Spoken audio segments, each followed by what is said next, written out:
2015년이 지나가고 새로운 한 해가 다가오고 있습니다. 그동안 중한 양국 관계에는 많은 일이 있었습니다. 그만큼 양국은 서로를 보다 깊이 이해하게 됐는데요. 양국 국민은 정치적 상호 신뢰와 경제적 상호 보완, 문화 교류의 필요성을 절실하게 느끼게 되었습니다. 지금부터 중한 양국 관계에서 지난 1년 동안 일어난 10대 사건을 짚어보겠습니다. 우선 10위부터 알아보겠습니다. 10위는 중국 드라마 랑야방이 한국에서 절찬 방영된 것입니다. 랑야방은 고대 중국 궁중에서 일어나는 권모술수를 다룬 드라마로 2015년 9월 중국에서 방영된 이후 높은 시청률을 기록했습니다. 그 여세를 몰아 10월 한국에서도 방영됐는데요. 한국 시청자들에게 호평을 받은 것은 물론 인터넷 검색어 1위를 차지하기도 했습니다. 한국에서 중국 드라마의 영향력은 중국에서 한국 드라마의 영향력에는 크게 미치지 못하는 것이 사실입니다. 하지만 최근 들어 한국에서 방영되는 중국 드라마 수가 늘어나고 있는 추세입니다. 실제로 마이 선샤인, 견환전, 보보경심, 궁세시목 등이 한국에서 방영된 이후 수많은 팬이 생겼고 드라마 주인공들이 인기 스타가 되기도 했습니다. 9위는 중한 합작 영화가 3.0 시대로 진입한 것입니다. 중한영화 합작협의가 체결되어 한국 영화의 중국 진출이 보다 쉬워졌습니다. 중한 합작영화 종반할슈수이 한국어로 수상한 그녀가 개봉한 지 한 달도 안 돼 박스 오피스 3억 5천만 위안, 한국 원화로 환산하면 약 632억 2천만 원을 기록하면서 이별 계약이 갖고 있던 중한 합작영화의 흥행 기록을 깼습니다. 2015년 중국에서 높은 시청률을 기록한 예능 프로그램은 모두 한국 프로그램과 관계가 있었습니다. 워슈꺼쇼, 한국어로 나는 가수다, 빠바추날, 아빠 어디가에서 뻔파오바 시용띠, 런닝맨까지 한국 프로그램 판권 매입에서 중한 공동 연구 개발까지, 더 나아가 한국 인재 직접 영입까지 중한 양국의 예능 프로그램은 협력의 3.0 시대로 진입했다고 할 수 있습니다. 8위는 중한 해양경계 획접 협상입니다. 2015년 12월 22일 중한 해양경계 획접 제1차 공식회담이 한국 서울에서 열렸습니다. 양측은 1982년 유엔 해양법 협약을 포함한 국제법에 따라 상호 신뢰와 호혜 협력의 정신으로 양국의 배타적 경제 수역과 대륙붕 중첩 해역 경계에 대해 협상을 진행했습니다. 중한 양국은 2000년 중한 어업협정을 체결했지만 양국의 배타적 경제수역 중첩과 수역 개념에 대한 이해 차이로 그동안 양국 간 어업 분쟁이 여러 차례 일어났고 인명피해 사건이 발생하기도 했습니다. 이 문제의 근본적인 해법은 양국이 해역 경계를 획정하는 것입니다. 중한 양국 정부는 우호 협상을 통해 이 문제를 해결하는 것이 양국 관계의 장기적이고 안정적인 발전과 해양협력 강화에 중요한 의미가 있다고 공감하고 있습니다. 7위는 중한 양국의 메르스 공동대응입니다. 2015년 메르스 확산으로 한국 국민은 큰 혼란에 빠졌습니다. 메르스는 중국에도 영향을 미쳤는데요. 중국 광저우에서 한국인 환자가 처음으로 유입성 메르스 확진 판정을 받았습니다. 또한 중국인 한 명도 한국에서 메르스 확진 판정을 받기도 했습니다.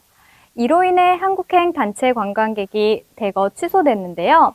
다행히도 중국인 환자는 한국에서 완치됐고 중국에서 확진 판정을 받은 한국인 환자도 건강을 되찾아 퇴원했습니다. 한국 네티즌들은 중국이 치료비 전액을 부담했다니 정말 대단하다는 반응을 보이기도 했습니다. 지금 중국 유커의 한국 관광 붐도 다시 되살아나고 있습니다. 양국은 함께 어려움을 극복하는 과정에서 서로에 대한 이해와 배려가 한층 더 깊어진 것 같습니다. 6위는 중이랑 공통상용 한자표 808자를 발표한 것입니다. 11월 30일 4년 동안 편찬 완성한 중이랑 공통상용 한자표 808자 공식 발표회가 한국 서울에서 열렸습니다. 이 한자표의 한자는 중국의 현대한어 상용자표, 일본의 신상용 한자표, 한국의 교육용 기초 한자를 바탕으로 편찬했습니다. 한자표는 총표와 대조표로 나뉘는데요. 중이란 3국에서 쓰는 법이 똑같은 한자가 540여 개에 달합니다. 한자표 편찬에 참여한 한 학자는 최근 중이란 3국이 역사 문제에 대한 인식에 이견이 있지만 한자와 같은 공통 문화가 돌파구가 될 수 있다며 이를 통해 3국의 교류와 협력, 더 나아가 삼국 국민 간의 진정한 화해를 촉진할 수 있다고 말했습니다. 5위는 중한 방문의 해입니다. 2015년은 중한 양국 역사상 최초의 방문의 해였습니다. 2014년 7월 중한 양국은 양국 간 관광과 인적 왕래를 보다 확대하기 위해 2015년과 2016년을 각각 중국 방문의 해와 한국 방문의 해로 정했습니다. 통계에 따르면 중한 양국 간의 관광 교류는 이미 1000만 명 시대에 진입해 하루 평균 100여 편의 항공편이 운행되고 3만여 명의 관광객이 양국을 오가고 있습니다. 4위는 중한 FTA 발효입니다. 12월 20일 한국화물선 시내호가 친항다오항에서 액체 유황 2,600톤을 하역했습니다. 중한 FTA가 공식 발효된 이후 중국에 첫 수입된 화물인데요. 이 화물은 중한 FTA 발효로 제로 관세 혜택을 받게 됩니다. 현재 중국은 한국의 최대 무역 파트너이자 최대 수출국이고 최대 수입국입니다.